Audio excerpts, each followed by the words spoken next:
참여 예수님. 인천에서 왔습니다. 김현우 바울의 신부입니다. 반갑습니다.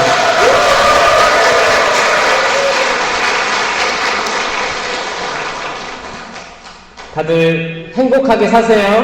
네. 저 여기 이렇게 오는데 일단 내비게이션을 보고 오는데, 야, 여기 성포동 성당 구조가 좀 특이하다라고 느껴졌어요. 마치 외국에 많이 보여지는 그런 도로 이렇게 계획 도시처럼 나와 있어가지고 이런데 성당이? 하면서 왔어요. 주차를 하고 이런데 성당이? 하고 들어왔어요. 문이 딱 열리니까 성가 소리가 터지는데 방음이 잘 돼 있어서 밖에는 안 들리는 거예요. 들어오니까 뜨거웠습니다. 뜨거웠고 이 성전에 딱 들어와서 느끼는 게 뭐냐면, 제가 해양사목 하잖아요. 해양사목은 이제 배들 많이 다니잖아요. 그리고 이제 바티칸 직속 해양사목이다 보니까 저희는 한국은 동아시아 지역 해양사목에 속해 있습니다. 그래서 필리핀에 많이 가게 돼요. 그래서 역사부터 쭉 보고 다양한 배들을 보게 되는데, 이 위가 저는 배 밑바닥처럼 보였어요. 이런 디자인은 아니죠? 저는 딱 들어오니까 여기가 일단 지상에서 지금 3층 높이잖아요. 그 높이에 올라와 있는데 배가, 그러니까 방주가 위에 떠 있는 느낌이 들었어요. 그렇게 보여요? 여기가 방주구나. 그런 공간감이 느껴졌습니다. 이 밖에 나가면 밖에 휘황찬란해요. 먹을 때도 많고 이렇게 사람들도 많이 다니는데, 약간 도시 한가운데 있으면서 도시와 세상과 조금 떨어져 있는 듯한 거룩함을 느꼈습니다. 초대해 주심에 감사하고, 이제 안산 1지구? 2지구? 안산지구 성령 기도에 오신 모든 분들 환영합니다. 환영합니다.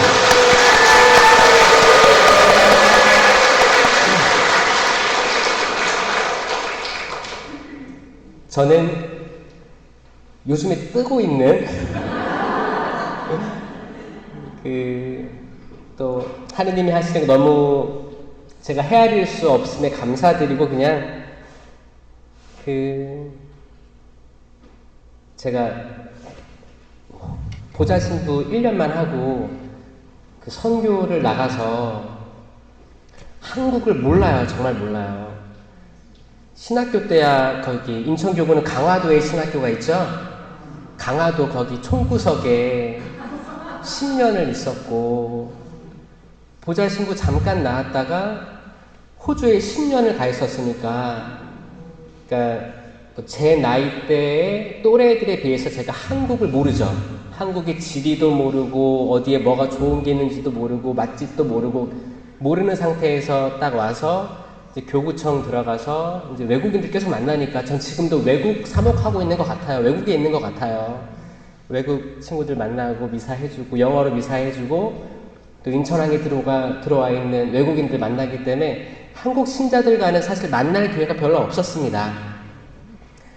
그래가지고 제가 이제 호주에서부터 했던 유튜브에 이것저것 이렇게 올리기 시작했는데, 저는 처음에 제 목표는 그거였어요.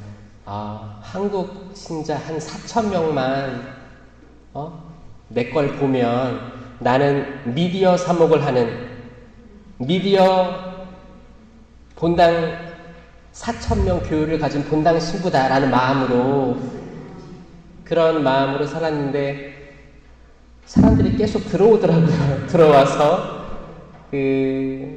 아마 이 자리에 있게 된 게 누군가가 그걸 보고 알려가지고 오게 된 것 같아요. 그러다 보니까 제가 많은 본당들에 지금 가게 됐어요. 가게 되면서 이런 데가, 한국에 이런 데도 있고 이런 데도 있고 이런 성당도 있고 이런 지구도 있고 다양한 분들 만나게 돼서 제가 너무너무 행복합니다. 사실 강의하는 건 어렵지가 않아요. 전 10시간도 할 수 있어요. 저는 주저리 얘기합니다. 저는 하느님 앞에 이 거룩한 제단에 올라오면 전율을 느낍니다. 항상 미사할 때, 그리고 제단에 들어올 때, 감시를 바라볼 때 전율을 느끼고, 제가 호주에서 이미 선교사 생활을 했기 때문에 미사에 2명이 나온 적도 있었어요. 호주는 그렇게 세속화된 성당이 많기 때문에 성당들이 처음에는 분가됐었겠죠?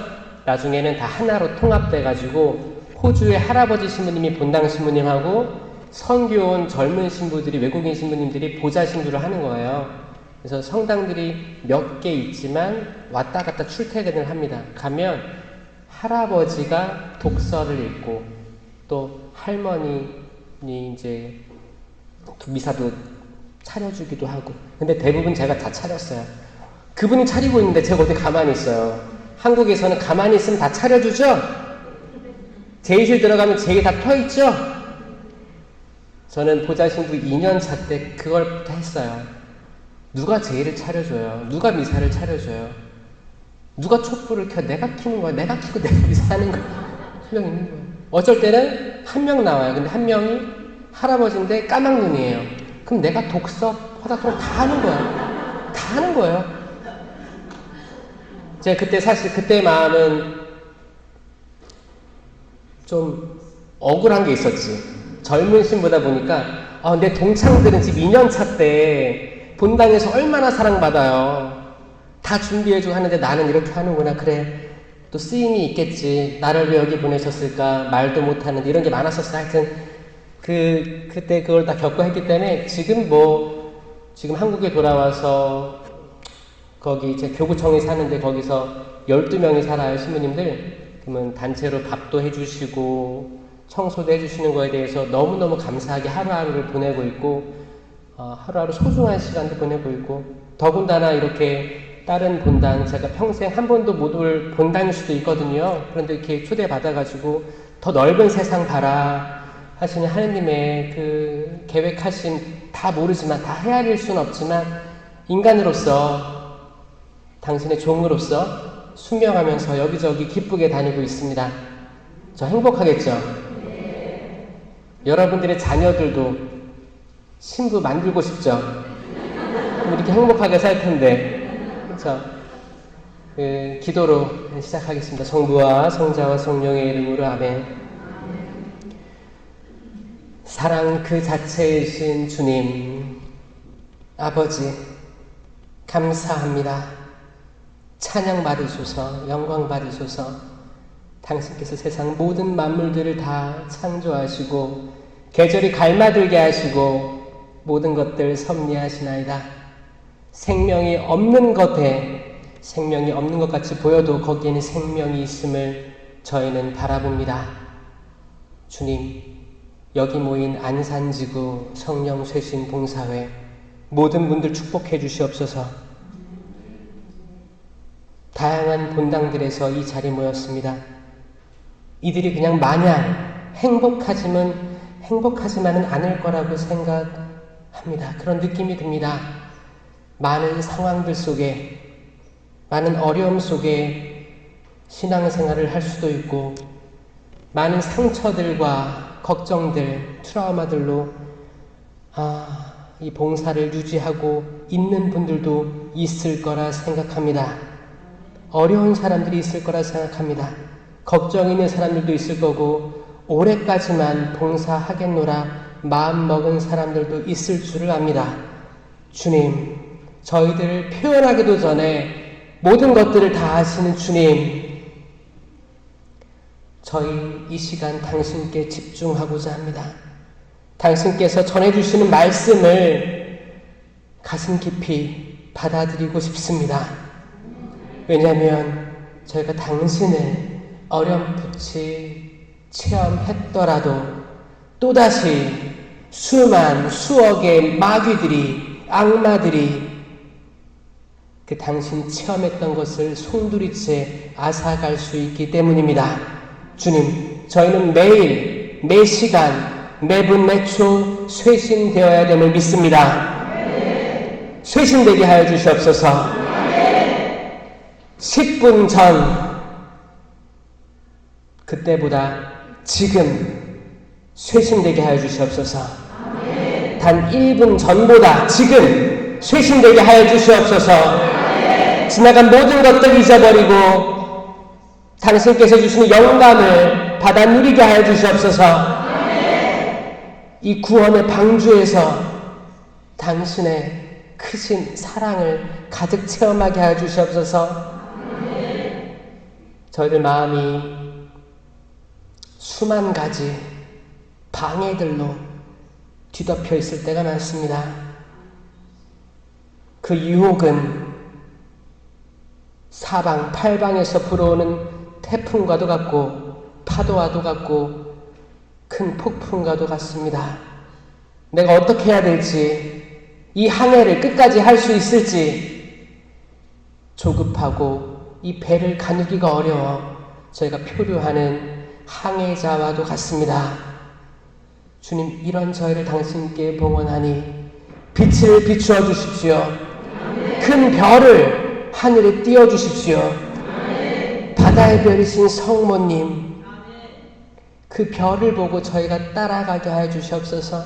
이 칠흑같고 어두운 이 바다를 별을 보고 따라가게 하여 주시옵소서. 이 물도 없는 이 광야에서 별을 보고 당신이 탄생하신 베들레헴으로 이르게 하여 주시옵소서. 저희가 이 시대의 동방박사이며 이 시대의 사도들입니다. 주님, 저희 기억하여 주시옵고 불의한 저희를 용서하여 주시옵고 자비를 베풀어 주시옵소서. 모든 재앙으로부터 보호하여 주시옵고 지켜주시옵소서. 당신께서 약속하신 축복을 저희에게 주시옵소서. 저희가 눈물 흘리며 회개하지 못함을 용서하여 주시옵고 저희가 저희 자녀들이 어떻게 살아가고 있는지 방종하고 있음을 자비를 베풀어 주시옵소서. 잘못했습니다, 주님. 회개합니다. 당신께 돌아가고자 합니다, 주님. 도와주시옵소서. 당신 옷자락이라도 잡게 하여 주시옵소서. 그 수많은 군중을 해치고 당신께 나아가고자 합니다. 군중이 저희를 가로막고 있습니다. 어떻게 당신께 다가갈 수 있을까요? 12년간 하혈하던 여인이 그 군중을 해치고 당신께 나아가 결국 그 옷자락에 손을 대었습니다. 주님, 저희 그렇게 하고 싶습니다. 주님, 저희 발걸음을 가볍게 하여 주시옵소서. 당신께 나아가는 저희 발걸음을 가볍게 하여 주시옵소서. 죄송합니다, 주님. 저희가 영적 풍요로움 속에 살고 있습니다. 제가 회개하게 하여 주셨고 옷만 찢는 게 아니고 심장을 찢어 당신께 돌아오게 하여 주시옵소서. 이 시대가 유배의 시대이며 여기가 바빌론입니다. 이 바빌론의 시대에 저희가 당신께 돌아가게 하여 주시옵소서. 이 유배살이에서 처음엔 싫었지만 나중엔 안주하고 이렇게 살아야 되나 보다, 이렇게 세상과 마주보며 살아야 되나 보다 포기하지 않게 하여 주시옵소서. 주님, 저희가 예루살렘에서 왔음을 기억하게 하여 주시옵소서.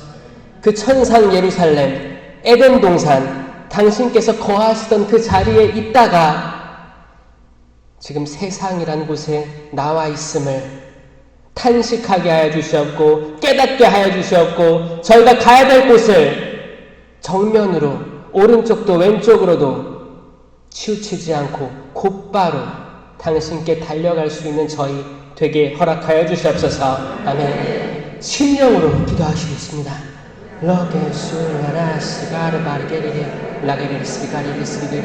주여, 이 자리에 모든 방해하는 세력들을 당신께 알려드리오니 당신께 복종하게 하여 주시옵소서. 무릎 꿇게 하여 주시옵소서. 저희들 마음을 온전히 당신께 봉헌하게 하여 주시옵소서. 라라라라 게레레 시시스카라 바르게레레 시게레레 라게레레 시가라 바르게레레 시게레레 시가레레 시리 저희 눈물을 받아주시옵소서. 주님, 저희 눈물을 받아주시옵소서. 로게레리스리 가르바리게레리, 저희 영적 교만함을 내려놓게 하여 주시옵고, 저희가 잘난 게 하나도 없음을, 저희가 살아 숨쉬는 게 당신께서 허락하지 않으시면 한순간도 숨쉬고 내쉴 수 없음을 자각하게 하여 주시옵소서. 랄라수시 레게레리스 가르바리게레리 로게레리스 가르바리게레리 시리게레리 로게수시 레게레리스 가르바리게레리 시리게레리. 주님, 저희 회개하게 하여 주시옵소서. 회개하게 하여 주시옵소서. 당신의 생명의 말씀이 저에게 생명이 되고, 저희 오장육부 모든 모세 혈관으로 당신의 피가 흘러 넘치게 하여 주시옵소서. 저희를 회개시켜 주시옵소서. 주님 도와주시옵소서. 늙은 뱀이 또아리를 들고 앉아 있습니다. 저희 가슴 속 깊이 내리 눌러 있습니다. 주님, 저희 쇄신하게 하여 주시옵소서.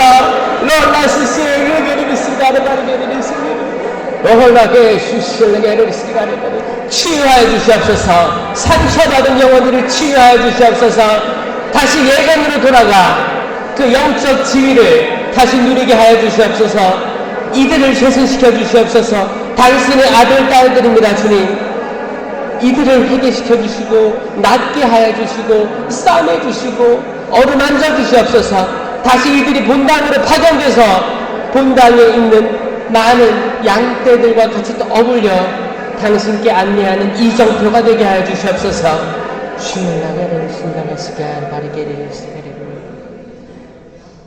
이 모든 기도 우리 주 예수 그리스도의 이름으로 비나이다. 아멘. 성부와 성자와 성령의 이름으로 아멘.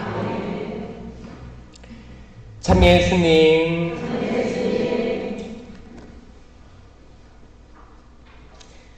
성령 쇄신 봉사회 하시느라 힘드시죠? 안 힘들어요?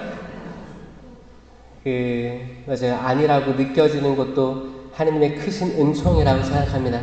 지금 그 어느 때보다 성령 쇄신이 중요한 시대를 살아가고 있습니다. 왜냐? 이 시대는 지금 악의 시대예요. 악의 시대. 전 세계 돌아가는 흐름을 보십시오. 악이 차오르고 있습니다.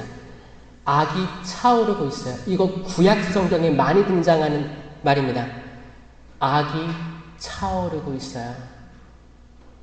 하느님께서 모세와 여호수아, 많은 임금들, 다윗 근처에 계속 전쟁이 있었습니다. 그때 하느님께서 설명해줘요. 왜 전쟁들이 있는지. 그들의 악이 차올라서 그렇다. 잘 보세요. 그들의 악이 차올랐는데, 주님, 그러면 그 나라만 멸망하면 되죠?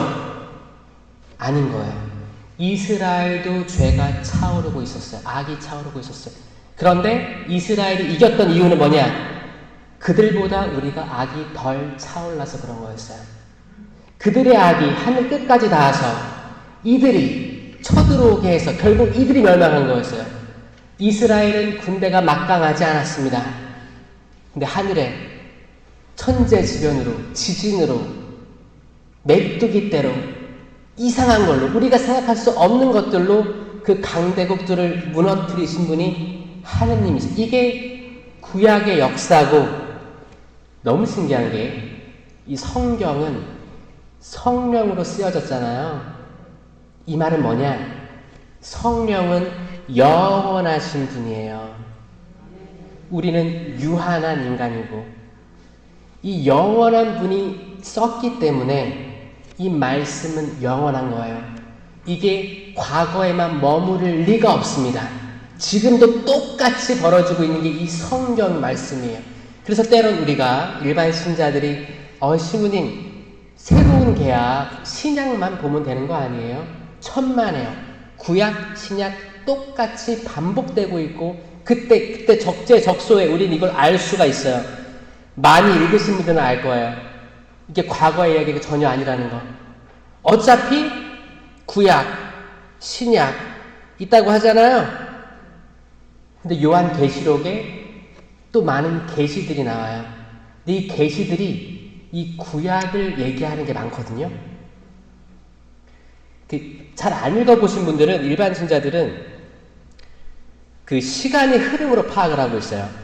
구약, 신약, 마지막에 계시록이니까 미래에 대해서 계시할 거라고 그냥 막연하게 상상하시는 분들이 있는데, 이 계시록의 기가 막힌 이 하느님의 그 계획이 뭐냐? 이 계시록은 또 구약에 대해서 계속 나열을 하면서 과거에 있던 왕들, 전쟁들, 싸움들, 마리아에 대해서, 예수님에 대해서 얘기를 하면서 이게 그대로 앞으로도 열려 있다고 얘기하시는 게 계시록이에요. 그래서 이 성경은 한 권이 딱 있지만 영원한 책입니다. 아멘? 영원한 책이에요. 이 시대에 이 성경을 못 읽게 하는 악의 세력들이 많습니다. 뭐 세상 바쁘고 힘들다고 하고, 뭐 아이들, 자녀들 우울하다고 하고, 잠 못 잔다고 하고, 세대가 달라서 대화하기 싫다고 하고 그러죠? 그런데 그들은 아직 몰라요. 지금이 공부하기 이렇게 좋은 때가 없다는 걸 몰라요. 여러분들이 공부할 때 생각해 보십시오. 여러분들이 초등학교, 중학교, 고등학교 다닐 때 생각해 보세요. 대학교 들어갈 때 생각해 보세요. 아니면 직장생활 처음 할 때 생각해 보세요.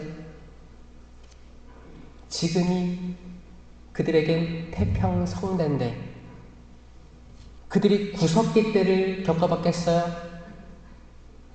돌로 칼을 만들어서 청동으로 창을 만들어서 전쟁에 임했으며,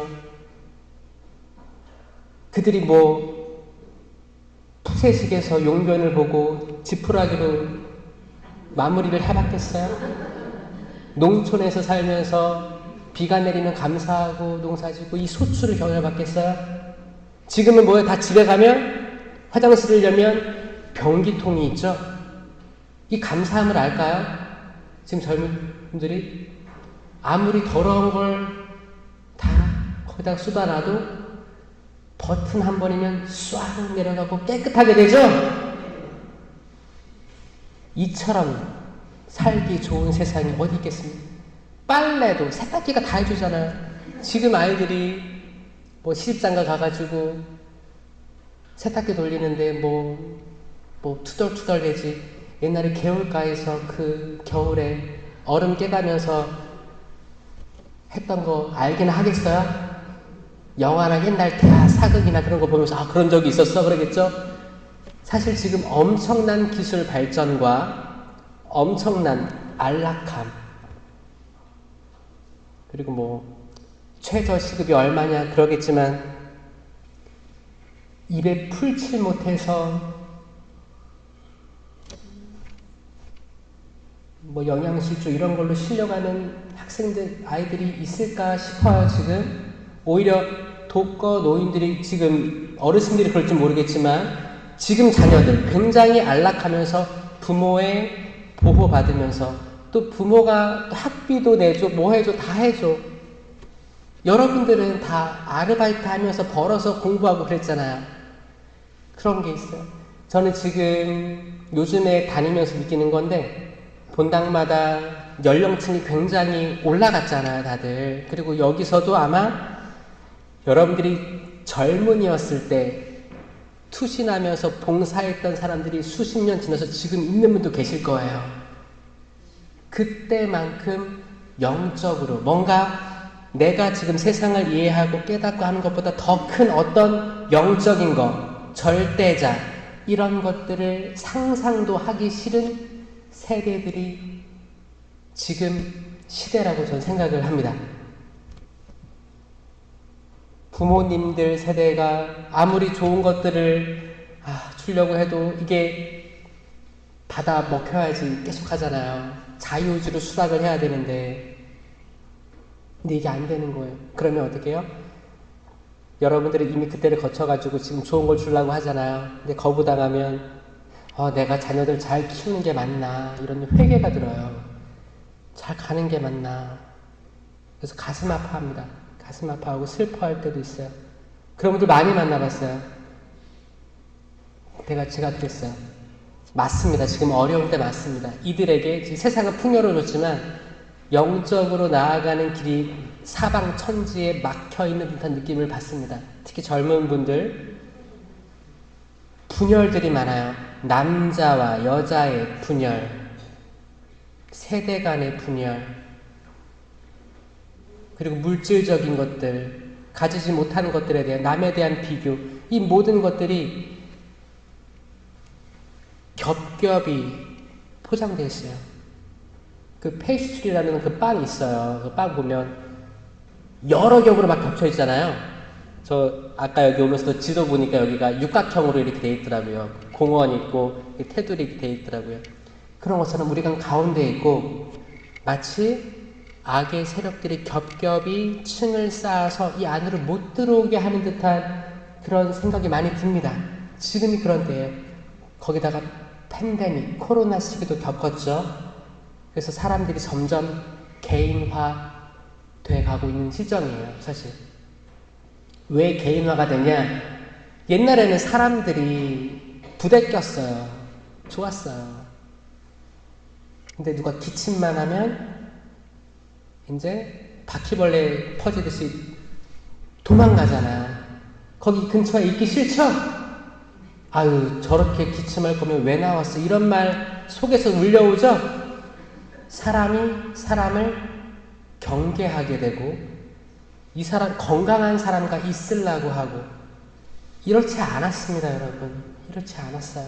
예전에는 누가 감기 걸리면 소주 한잔 하자 해서 모여가지고 그 술 나눠 먹고 거기 고춧가루 타가지고 이렇게 먹고 마시면서 어떻게 해요? 감기를 퍼뜨려. 그리고 감기를 약해지게 만들어, 바이러스를. 그래서 다 이겨냈던 시절이 불과 막 5, 6년? 그 정도 전이었어요. 그렇게 다 했었어요. 그리고 기본적으로 가지고 있는 이뮨 시스템 믿었었죠.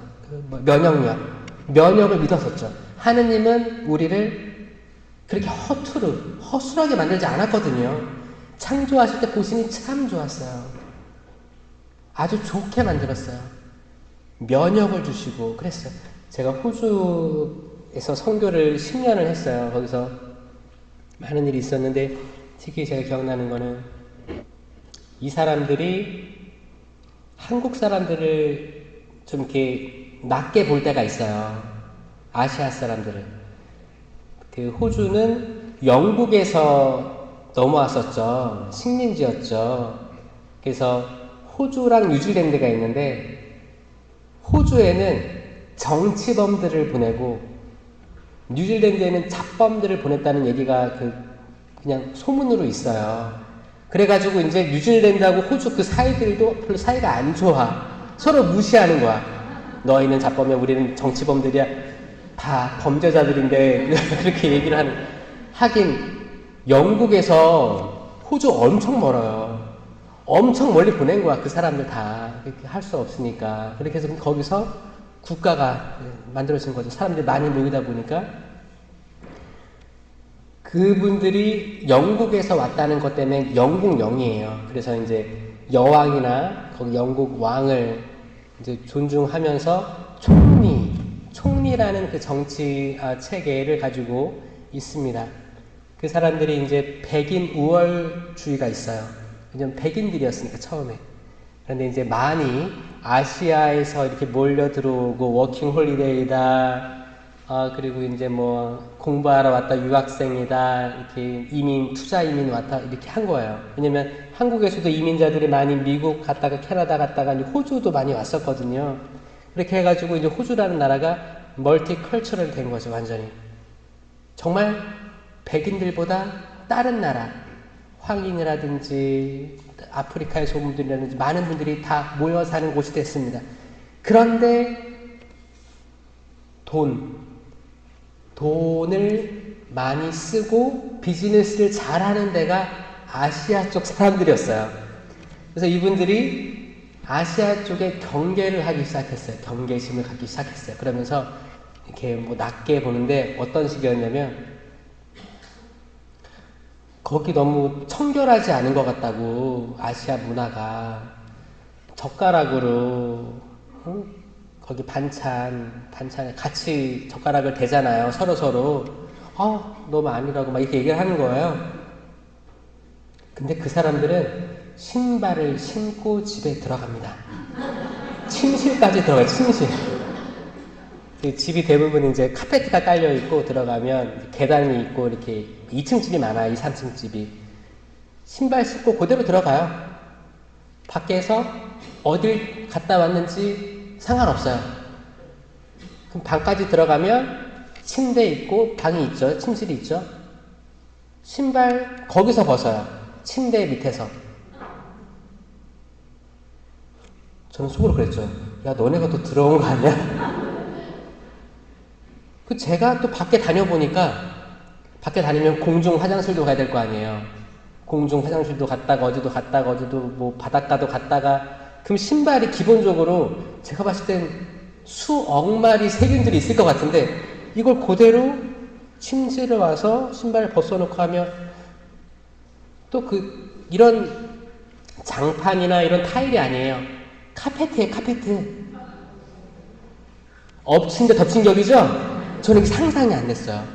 그러면서 그분들이 하는 말은 뭐냐면, 우리는 정말 깨끗하게 산다. 특히 화장실을 엄청 깨끗하게 한다. 락스 그런 걸로 새하얗게 하는 거예요. 방은 그렇게 신발 신고 왔다 갔다 하는데 화장실만은 엄청 깨끗하게 한대요. 그래서 아이들이 자주 아파요. 호주 애기들이 면역이 좀 딸려요. 뭔지 알아요? 좀 대충 지저분하게 좀 대충 서로의 면역층 섞이게 살아야 좀 애들 건강한 거 아세요? 너무 깨끗하거나 너무 더럽거나 하면 아픈 거예요. 취약해지는 거야. 내 그 면역이 성장할 수 있는 걸 막아버리는 거야. 서로 경쟁하면서 성장하잖아요. 우리가 독감 백신 맞으면 이 백신이 뭐예요? 독감 바이러스를 넣는 거예요. 우리가 다 안 좋은 거지. 안 좋은 걸 조금 넣으면 이걸 싸워가지고 이겨내는 거예요. 다 그런 거잖아요. 면역이 그런 건데 또 그렇게 얘기하는 거예요. 그래서 그래. 역시 사람이라는 게 손은 안쪽으로 굽는다고. 자기가 살아오는 것들, 그런 세상, 그런 데가 좀 남보다 낫다고 생각하는 그 우월의식은 누구나 다 있겠다라는 생각을 했어요. 그리고 상고로 돌아와 보니까 저는 외국인들을 담당하고 있어요. 한국의 많은 외국인들은 동남아시아 외국인입니다. 여기 안산에도 많을 거예요. 네? 저는 이제 주교회의에 속해 있어가지고 저는 인천 대표고 대표 사제들 모임할 때가 많습니다. 뭐 수원 대표 신부님, 서울 대표 신부님 다 이렇게 모여가지고 외국인 현황부터 해서 어디가 취약한지, 또 비자가 있는 분들이 있고 비자가 없는 분들도 있잖아요. 또 비자가 없는 분들이 있는데 거기서 외로우니까 서로 만나고 아이도 생길 때가 있어요. 아이가 생기면 또 돈을 벌어야 되니까 비자가 없는 상태에서 돈을 벌러 나가야 할 때도 있고, 그럴 때 잡혀서 추방당할 때도 있고, 별의별 일이 다 있긴 한데, 이게 여기서 저는 다양한 사람들의 반응을 봅니다. 어떤 분들은 비자가 없으면 나가야지, 왜 우리 세금 쓰냐고 이런 사람들도 있고, 뭐 사회에서 어떻게 좀 돌봐달라고 하는 사람들도 있고, 아니면 무시하는 사람들도 있고, 나와 상관없는 일이라 생각하는 사람도 있어요. 다시 시간을 거슬러서 제가 호주에 있을 때 한국인 공동체가 있었어요. 그러면 한국 사람들도 비자 없는 분들이 많이 있습니다. 미국에도 비자 없이 살아가는 사람 많습니다. 캐나다 다 똑같아요. 저는 사람 다 똑같다고 생각하거든요. 딱 봤을 때 동남아에서 온 것 같아. 그럼 나는 그 사람하고 같은 사람으로 나는 보고 있는지, 아니면 나보다 낮게 보고 있는지. 왠지 더러울 것 같아. 왠지 잘 안 씻을 것 같아. 왠지 집을 상상해보면 집이 엉망일 것 같아. 그런 선입견들부터 해서 모든 것들, 그거 제가 다 호주에서 봤다가 왔어요. 저는 거기서 아시아인이었거든요. 네?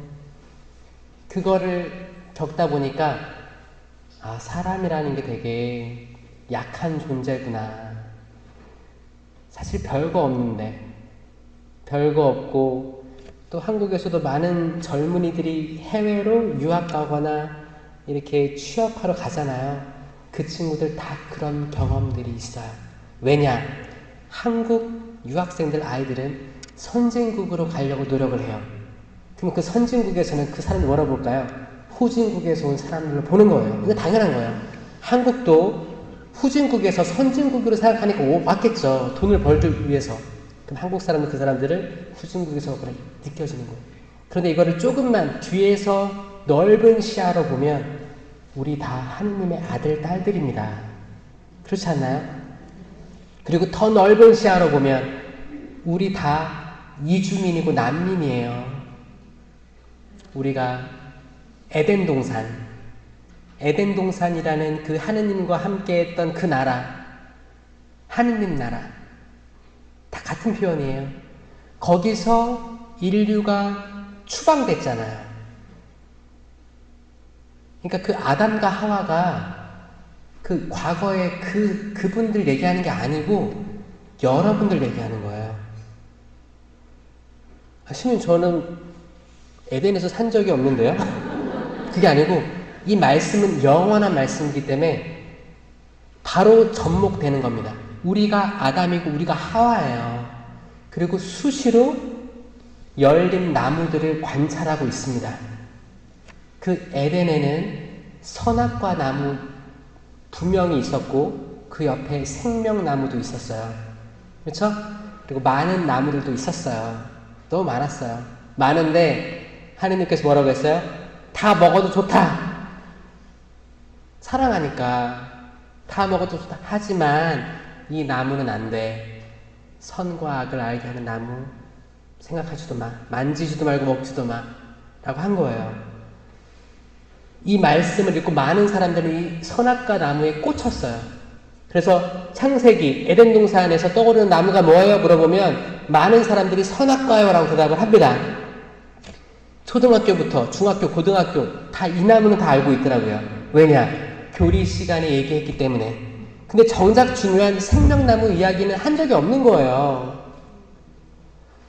이미 먹으라고 허락했던 생명나무가 거기 있었던 거예요. 생명나무가 뭐예요? 생명을 맺는 나무예요. 선악과 나무는 선악과를 맺는 나무고, 생명나무, 생명이 주렁주렁 열려있는 그 나무 열매를 안 먹고 악의 속삭임에 빠져들어서 선악과 열매를 먹게 됐던 거죠. 그리고 추방됐어요. 그리고 하느님이 말씀하신 게 뭐냐? 이들이 다시 돌아와서 생명나무 열매를 먹게 해서는 안 되지. 그리고 불칼 설치해 놓으시고 다시 못 들어오게 하신 게 에덴 동산의 이야기입니다. 아니, 신부님, 열매는 다 먹으면 좋은 거 아니에요? 근데 왜 생명나무 열매를 못 먹게 하셨어요? 왜 선악과 나무 열매를 먹고 생명도 먹으면 좋을 텐데 왜 그랬을까요? 물어보는 거예요. 왜 그랬을 것 같아요? 자, 보세요. 선악과 나무 열매를 먹으면 선과 악을 알게 하는 나무예요. 이거는 판단하는 거예요. 판단하면 죽습니다, 여러분. 판단은 곧 심판이에요, 심판. 우리 판단하고 심판 잘합니까, 여러분? 잘하고 계시죠? 여전히 우리는 선악과를 먹고 있는 거예요. 네. 자녀들도 그렇고, 우리도 그렇고, 어르신들도 그렇고, 판단, 심판, 이 모든 것들은 하느님께 유보되어 있음에도 불구하고 우리는 계속 그걸 먹고 있다는 거예요. 그러니까 원죄예요, 원죄. 인간은 그렇게 태어났습니다. 그게 원죄예요. 원죄는 정말 내가 지은 죄가 아니고 죄로 행할 경향성이라고 합니다. 죄로 기울어질 경향성이라고 하는 거예요. 그러니까 갓난아기가 무슨 죄가 있어요. 태어났는데 얼마나 이뻐요. 얼마나 이뻐. 거짓말도 안 하잖아요. 거짓말 언제부터 해요? 10살? 아유, 요즘에는, 자, 3살, 4살, 그쵸? 이제 말하기 시작하면 거짓말 합니다. 갓난아기 무슨 죄가 있겠어요? 운 것밖에 없잖아. 운 것밖에 없어. 운 것도 죄가 아니잖아. 살아있는 자체가 얼마나 고귀한 존재입니까? 근데 요즘에 이제 애기 나면 시댁, 친정에서 빨리 세례받게 하라고 그러죠? 세례 왜 받아요? 죄를 없애려고 받는 거잖아요. 그 얘기를 데리고 세례받게 하는 거예요. 그러면 신부님은 그 죄를 사해주는 거죠. 물로 씻김하면서 원죄도 사해주는 거예요. 근데 원죄가 뭐라고요? 인간이기 때문에 기본적으로 있는 경향성을 사해주는 거예요. 아멘? 이것도 혹시 몰랐으면 알아두시고, 제일 좋은 건 스스로 커서 세례받는 게 제일 좋은데, 유아 세례는 부모님의 뜻으로 인해서 세례받잖아요. 사실 이건 좋은 건 아닙니다. 여기 혹시 유아 세례 있어요? 그럼 난 성인 돼서 세례받았다 있어요? 많으시네요. 축하드립니다. 성인 돼서 자기 자유의지로 세례받으신 분들은 저는 정말 축복받았다고 생각을 해요. 유아 세례 받은 분들은 일찍 받았긴 하지만 깨쳐야 될 게 엄청 많습니다. 내 의지로 받지 않았기 때문에 나중에는 이게 원망이 될 수도 있어요. 아니, 이제 나이가 먹고 이제 중학생, 고등학생 되면, 아니, 내 어렸을 때 내 의지도 안 물어보고 왜 엄마 아빠는 나를 성당으로 데려가서 세례명을 줬냐 이거예요. 이런 케이스들도 있습니다. 많이 있어요. 유아 세례는 왜 줬냐?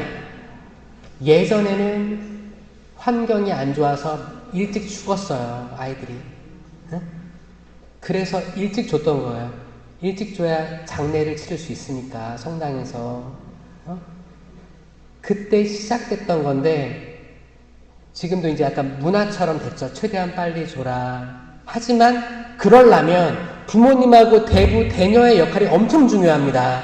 그때 예약, 서약할 거예요. 세례식 때, 여러분들은 이들을 잘 이끌 마음의 준비가 되어 있습니까? 네, 그렇습니다. 다 얘기를 했는데, 세례만 딱 끝나면 다 나 몰라라 하는 거예요. 이런 케이스 많죠? 우리가 다시 한번 생각해 봐야 될 부분입니다. 그리고 세례는 줬어. 다 뿔뿔이 살아. 그리고 나중에 첫 영성제도 했어요. 그리고 고등학교 들어가면 성당 안 나와. 안 나와요. 안 나오고 언제 나와요? 결혼식? 결혼식 때 나오면 다행이에요. 정말 다행이에요. 정말 부모님의 성화에 못 이겨서 결혼식 때 그 아이들이 성당에서 혼인하고 또 관면혼배하면 다 좋아요. 너무 좋아. 근데 그때도 부모님의 성화 때문에 마지못해 하는 젊은 부부들이 있다는 거죠. 이거 우리가 만든 열매들이에요. 이거를 받아들이셔야 됩니다. 열매. 좋은 나무는 좋은 열매밖에 못 맺어요. 진짜. 나쁜 열매에는 나쁜 나무에 나쁜 열매밖에 안 맺혀요. 정말 달달한 포도나무에 포도가 열리길 바랬는데 들포도가 웬 말이냐라고 하셨죠? 이 구약의 그 말씀 그대로인 거예요. 들포도가 뭐예요? 들에 나는 포도가 아니고 먹었을 때 신 거 있죠? 신 거, 오래된 거. 여름에 한참 포도 먹고 냉장고 넣어놨다가 이렇게 보면은 다 쪼글쪼글해져가지고 그거 있죠? 그만 나는 포도를 들포도라고 하는 거예요. 그러면 예수님께서 정말 달달한 포도를 먹고 싶었는데 그럼 어떻게 해요? 뱉어버리겠죠. 뱉어버리는 거예요. 하나님 분명히 말씀하셨습니다. 여러분들이 차라리 뜨겁거나 차갑다면 좋으련만 뜨뜻미지근하면 뱉어버리겠다고 하셨죠? 뜨거운 건 뭐예요? 우리 같은 사람 뜨거운 거예요. 우리 같은 사람들. 기도 열심히 하는 사람들. 내가 성격에 맞들린 사람들. 성모 신심이든 성체 신심이든 성령 신심이든 성당 사는 게 재밌는 사람들. 뜨거운 사람들. 기쁜 사람들. 열매가 많이 맺히는 사람들. 뜨거운 거예요. 뜨거운 거예요. 뜨거워지세요? 네. 그럼 반대로 차가운 사람들은 뭐냐? 아예 모르는 거예요. 구원에 대해서, 십자가에 대해서 아예 모르는 사람들이에요. 어? 아예 모르는 사람들. 아예 모르는 사람들입니다. 하느님이라는 존재를 모르는 사람들. 차가운 거예요. 차라리 차가운 사람이 낫다는 거예요. 아예 모르면. 그런데 어느 정도 알고 세례까지 받았어. 이게 뜨뜻미지근한 사람들이에요. 세례받고 신앙생활 그렇게 하는 사람들 아시죠? 여러분들의 자녀가 될 수도 있고 여러분 가족에 있을 수도 있고 여러분들이 걱정하는 그 사람일 수도 있어요. 뜨뜻미지근한 사람들. 내가 세례받기 위해서 한 발 오고 세상에 또 한 발 걸치고 있고 그렇게 살아가는 사람들. 뜨거운 사람들이 됩시다. 아멘? 우리는 이미 차가운 사람이 되긴 글렀어요. 그쵸? 이미 알잖아. 이미 알면 쟁기를 잡았으면 그 밭을 갈아야겠죠? 갈아야 되는 거예요. 쟁기를 잡고 왜 뒤돌아보지 말라고 했어요? 쟁기가 그 소에 다는 쇠예요. 그러면 그게 밑에 쭉 연결되어 있어가지고 밭을 갈 수 있게 딱 삽 같은 걸로 바닥에 고정되어 있어요. 그러면 소가 앞으로 가면서 이게 다 땅을 들쳐엎는 거잖아요. 이게 쟁기예요. 쟁기를 잡으면 농부는 뒤를 보면 안 됩니다. 누가 지나가. 이렇게 하면 어떻게 돼요? 이거 소는 이렇게 가겠지. 이렇게 되니까. 여기 곱비에 걸려 있으니까 소 머리 방향을 이게 사람이 정하는 거예요. 뒤돌아보면 안 되는 거야, 당연히. 지그재그로 가게 돼, 지그재그로. 이렇게 갔으니까, 돌려야겠다, 이렇게 하면. 지그재그로 갈 수밖에 없어요. 쟁기를 잡은 게 뭐예요? 우리가 신앙인이 되겠다 결심한 그때거든요. 내가 내 자녀 세례 줄 때, 우리가 주진 않았죠. 성당으로 데려갔을 때, 그러면 신부님은 그 부모의 믿음을 보고 세례를 주는 거 아니에요. 내가 마음 먹은 거야. 내가 쟁기를 잡은 거야. 근데 줬는데 이 세례 받은 거에 너무 기뻐가지고 됐다. 나 할 거 다 했다. 그리고 대부 대녀들도 대자 이제 대부 대모들도 처음에는 난 믿음 별로 없는데 못할 것 같은데 근데 워낙 친한 가족이니까 해줘야겠다. 해줘서 옆에 사진도 찍고 다 했어. 초도 건네받고 다 했어. 근데 내 대녀가 탄생했다는 거 너무 기쁜 나머지 그냥 인간적인 관계만 하지 이들을 성당으로 데리고 나오는 거를 등한시한다는 거예요. 해외에 나가보면 많은 공동체가 있습니다. 특히 같은 나라에서 온 사람들은 또 끼리끼리 모여요. 그럼 거기에서 특히 대부, 대모, 대자, 대녀 관계들이 많은데 여기서 사기들이 많이 일어납니다. 사기. 갯돈 들고 어떻게 해요? 이런 케이스 많습니다. 봐봐요. 내가 이국 땅에 있어. 내가 의지할 데가 없어. 대부, 대녀 이런 관계는 가족이 된 거잖아요. 가족이 된 거야. 서로 의지해. 신앙으로 의지해야 되는데 세상적으로 의지해. 그러면 악은 이거 딱 뒤흔들기 좋은 조건에 딱 걸려든 거예요. 악이 그렇게 활동합니다. 그렇게 해서 냉담되는 자녀들 많습니다. 성당이 좋은 데인 줄 알았는데 너무 실망한 거야. 이런 데 많아요.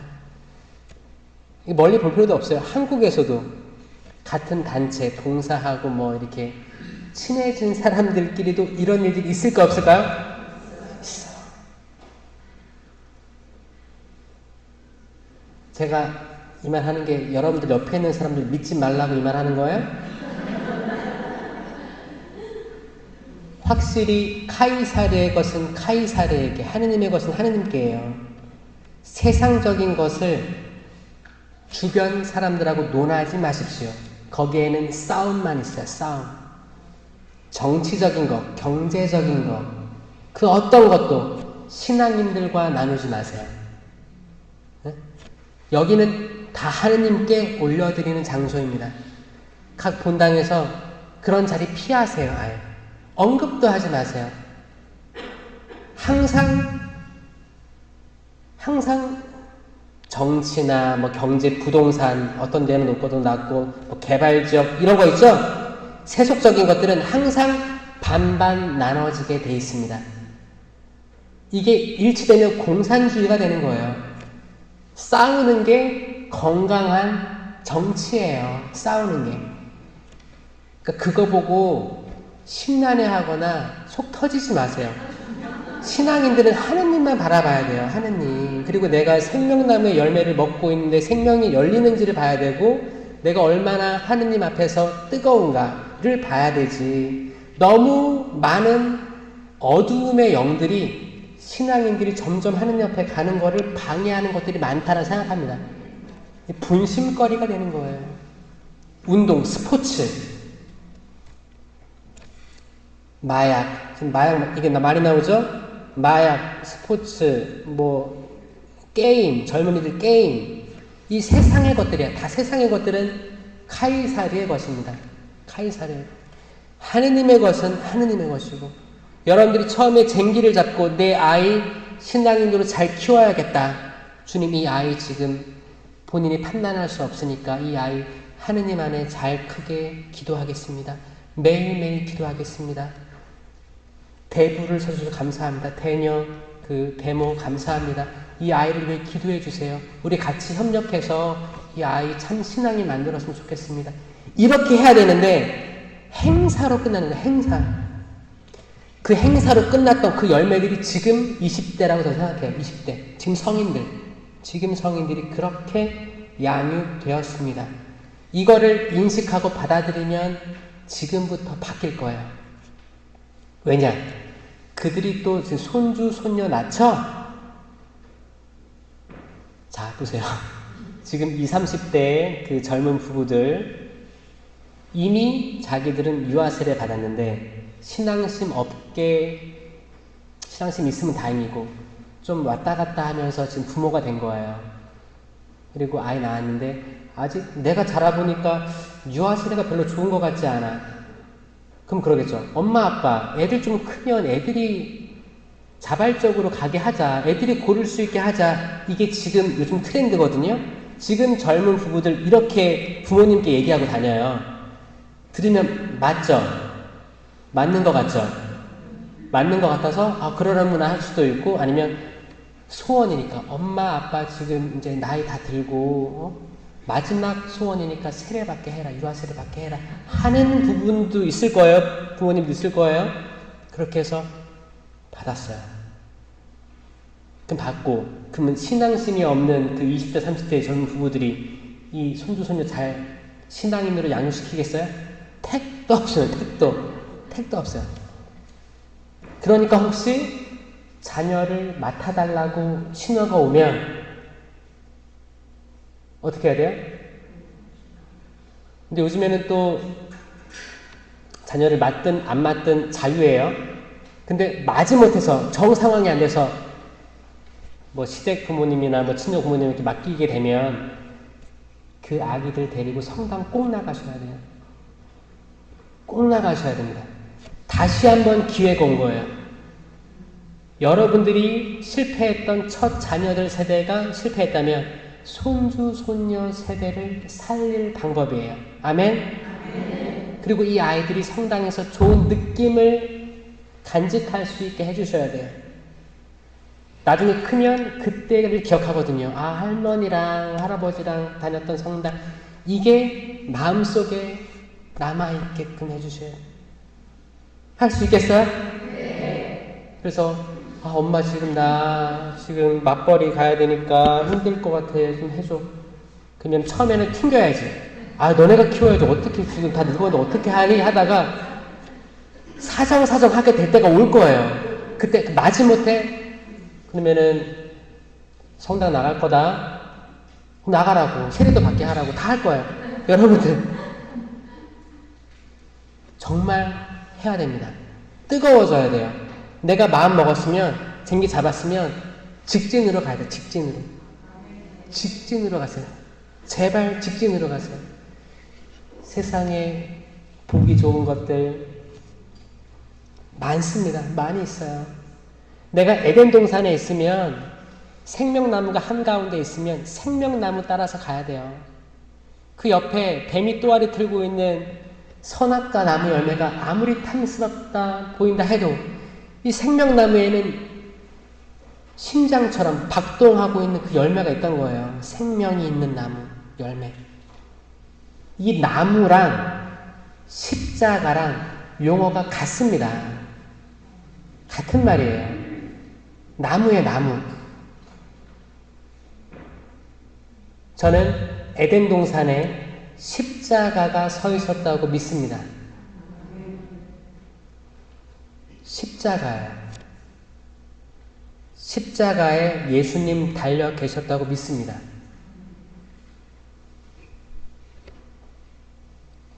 십자나무에 달려 계신 예수님은 생명나무 열매임을 믿습니다.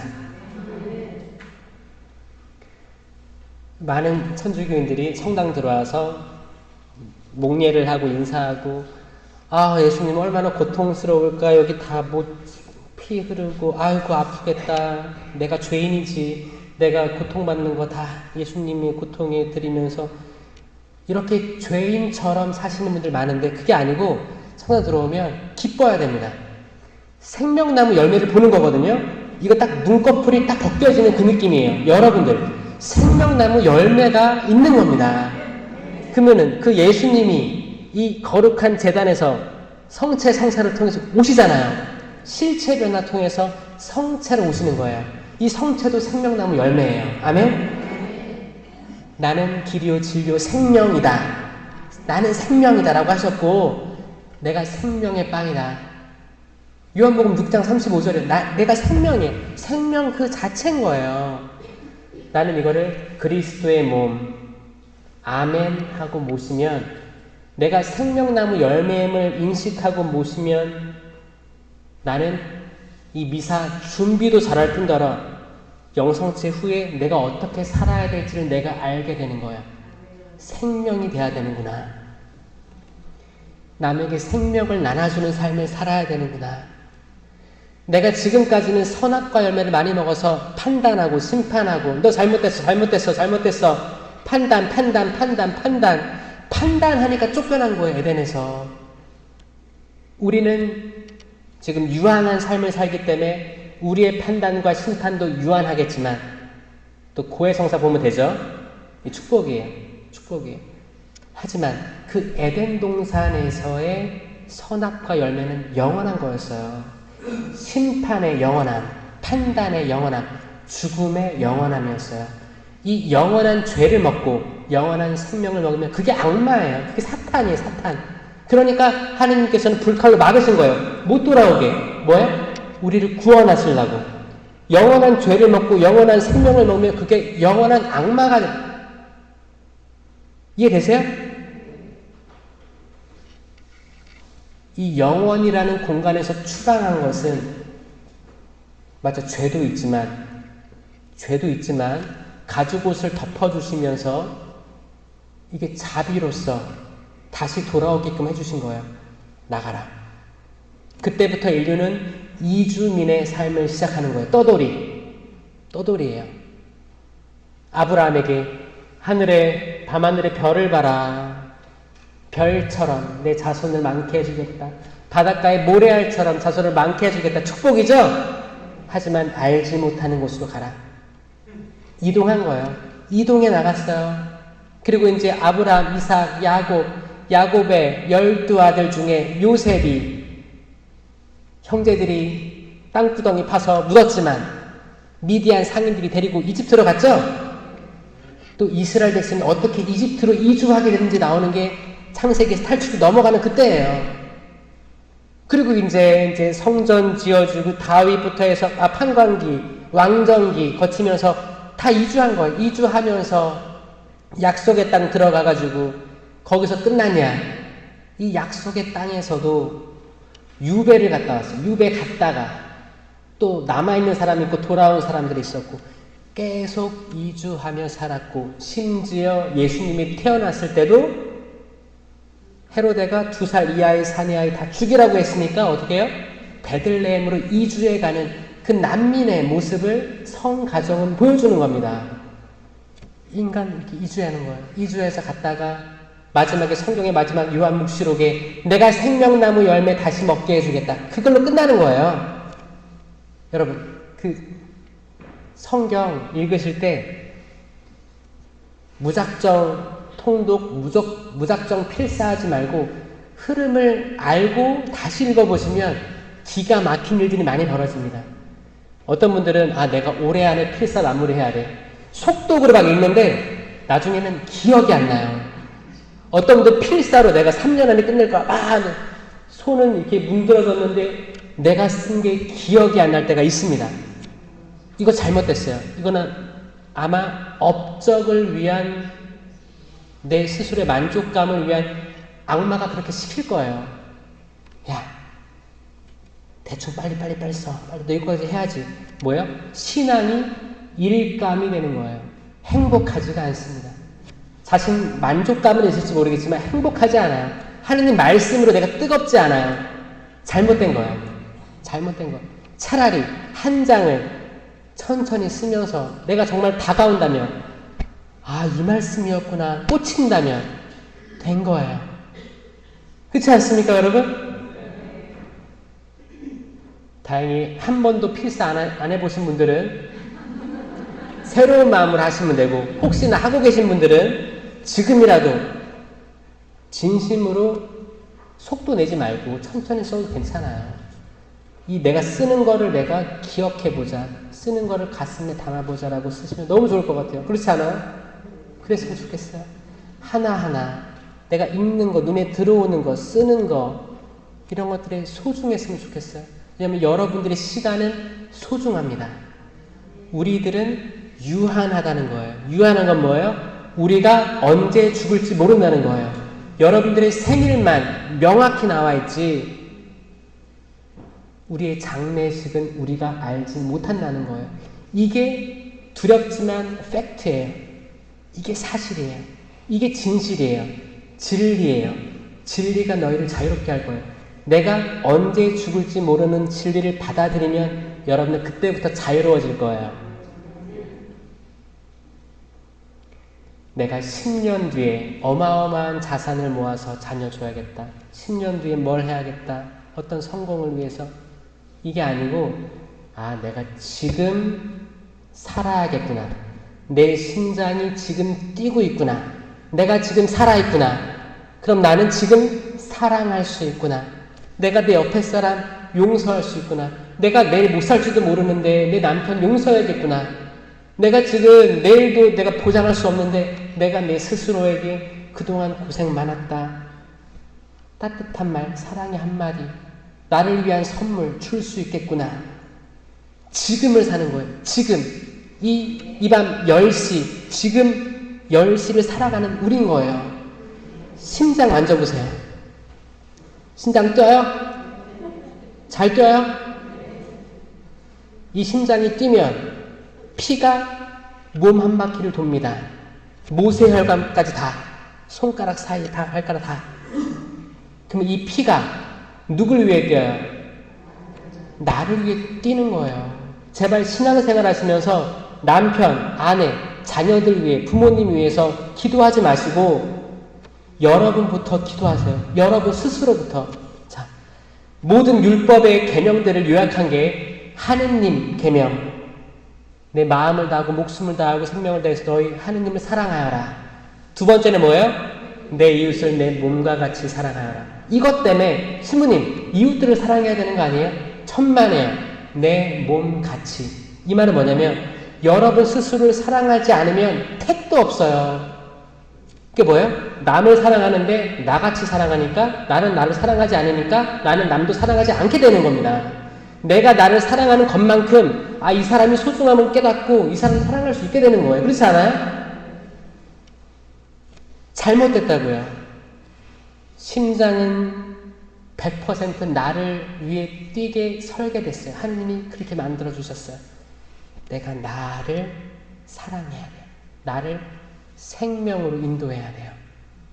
그리고 하느님이 나를 사랑하는 거, 나에게 베푸신 자비에 대해서 너무 크심을 깨닫고 감사하면서 그러면 내 옆에 있는 사람들도 다 소중한 사람들일 텐데 라는 생각이 들면서 내 옆에 있는 사람들을 사랑의 눈으로, 생명의 눈으로 바라볼 수 있게 될 줄 믿습니다. 그렇게 될 때 우리는 그 하느님의 모상인 그 사람을 사랑함으로써 하느님도 동시에 사랑할 수 있게 되는 겁니다. 아멘. 그 멀리 계신 분을 사랑하려고 남들 다 밟아 제끼면서 혼내면서 판단하면서 심판하면서 주님 저 잘하고 있죠? 천만에요. 천만에요. 잘못하는 거예요. 그거 아닙니다. 아니에요. 그래서 우리들의 마음을 하느님께서 축복해 주시고 이제 미사가 있다고 들었어요. 미사 때 영하는 영성체로 우리가 생명으로 새로 나서 나 또한 작은 생명나무에 또 열매를 맺어서 남에게 생명을 나눠주는 이 좋은 선순환이 되었으면 좋겠다고 생각해요. 그렇죠? 안산지구 모든 본당 성령 쇄신을 위해서 기도할 거고요. 특히 젊은이들 성령 쇄신을 위해서 기도할 거예요. 저는 주일에 수원교구 청년 성령 쇄신 강의 갑니다. 그래서 젊은이들 만나게 될 텐데 그들의 또 활성화 위해서 많이 기도해 주시면 감사하겠습니다. 영광성으로 마치겠습니다. 영광이 성부와 성자와 성령께 성부와 성자와 성령의 이름으로 아멘. 감사합니다.